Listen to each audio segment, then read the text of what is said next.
क्या आपने कभी सोचा है कि कुछ लोगों के पास सब कुछ होते हुए भी खुशी नहीं होती और कुछ के पास बहुत कम होते हुए भी जिंदगी जीने का जज्बा होता है? रहस्य कहीं और नहीं बल्कि हमारी सोच में छुपा है। जी हाँ, जिसने कमी देखनी बंद कर दी और कृतज्ञता देखनी शुरू कर दी, उसकी जिंदगी ने करवट बदल ली। आज की यह कहानी एक ऐसे ही लड़के की है जिसने धन्यवाद कहने की ताकत को पहचाना और अपनी किस्मत ही बदल डाली। रमेश, जो राजस्थान के एक छोटे से गांव सूरजपुर में रहता था। सूरजपुर रेगिस्तान के बीच बसा एक ऐसा गांव था जहां पानी की हर बूंद कीमती थी और हर पेड़ की छांव अनमोल। रमेश एक साधारण किसान का बेटा था, लेकिन उसका मन हमेशा कुछ बड़ा करने की चाहत से भरा रहता था। गांव के लोग उसे सपनों वाला लड़का कहते थे, क्योंकि वह दिन रात शहर जाकर पढ़ाई करने और अपने परिवार का नाम रोशन करने की बातें करता। लेकिन रमेश के पास न तो पैसे थे, न ही कोई रास्ता जो उसे उसके सपनों तक ले जाए। एक दिन गांव में एक साधु आए। साधु की आंखों में एक अनोखी चमक थी और उनके चेहरे पर शान थी। गांव वाले उनकी बातें सुनने के लिए इकट्ठा हुए। साधु ने कहा, जीवन का सबसे बड़ा धन है आभार। जो आपके पास है उसके लिए हर दिन धन्यवाद दो और ब्रह्मांड तुम्हें और देगा। रमेश भीड़ में खड़ा यह सब सुन रहा था, लेकिन उसे साधु की बातें समझ नहीं आई। उसने सोचा, मेरे पास तो कुछ है ही नहीं, मैं आभार किस बात का व्यक्त करूं। उस रात रमेश को नींद नहीं आई। साधु की बातें उसके दिमाग में घूम रही थीं।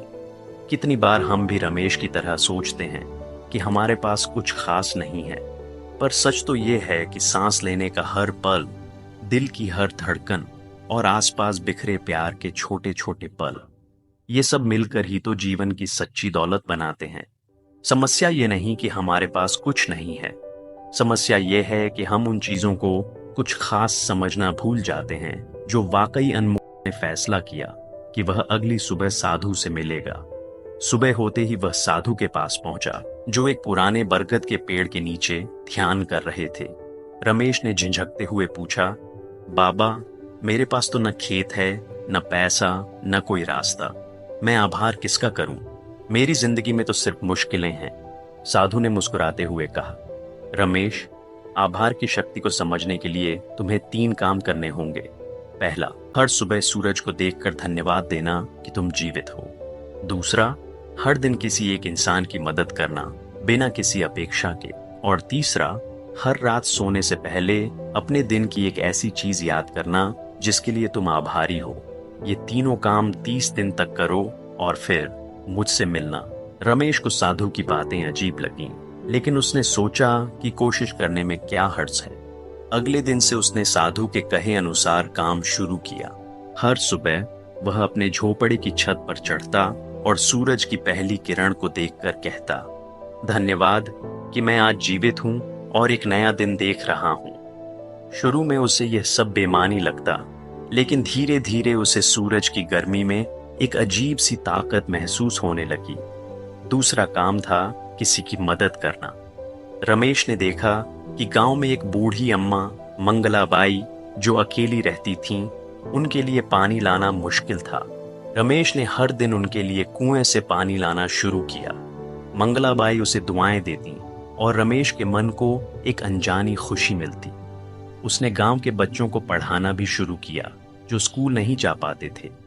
वह उन्हें अपने स्कूल की पुरानी किताबों से गिनती और अक्षर सिखाता। बच्चे उसे रमेश भैया कहकर पुकारते और उनकी हंसी रमेश के दिन को रोशन कर देती। तीसरा काम था हर रात आभार याद करना। पहली रात रमेश को कुछ समझ नहीं आया। उसने सोचा, मेरे पास तो कुछ है ही नहीं। लेकिन फिर उसे याद आया कि उस दिन उसकी माँ ने उसे अपनी थाली से आखिरी रोटी दी थी।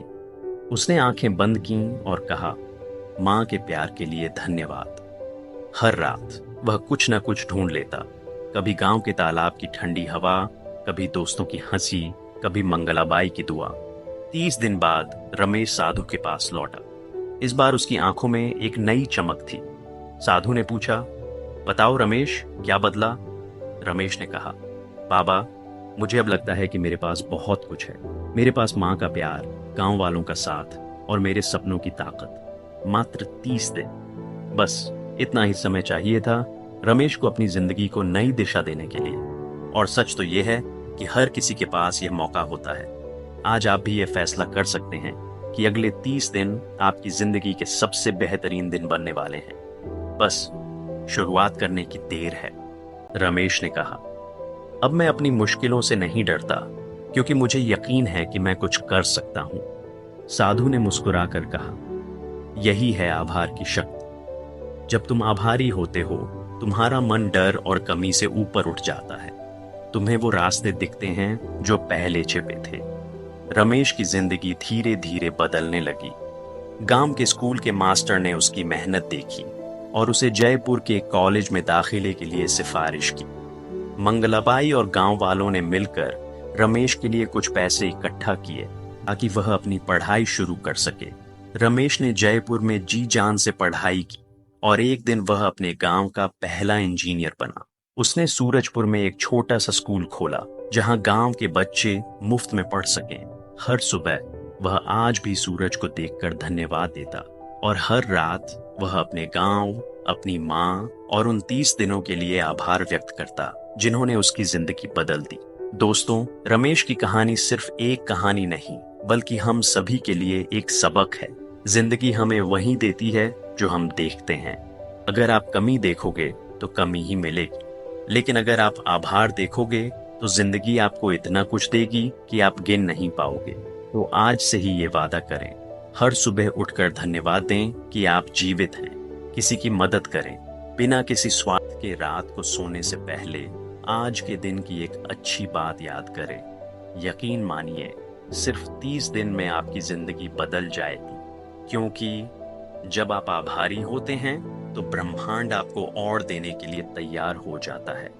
अगर यह कहानी आपको प्रेरित करती है तो इसे शेयर जरूर करें, क्योंकि जब आप अच्छाई बांटते हैं तो अच्छाई आपका पीछा करती है।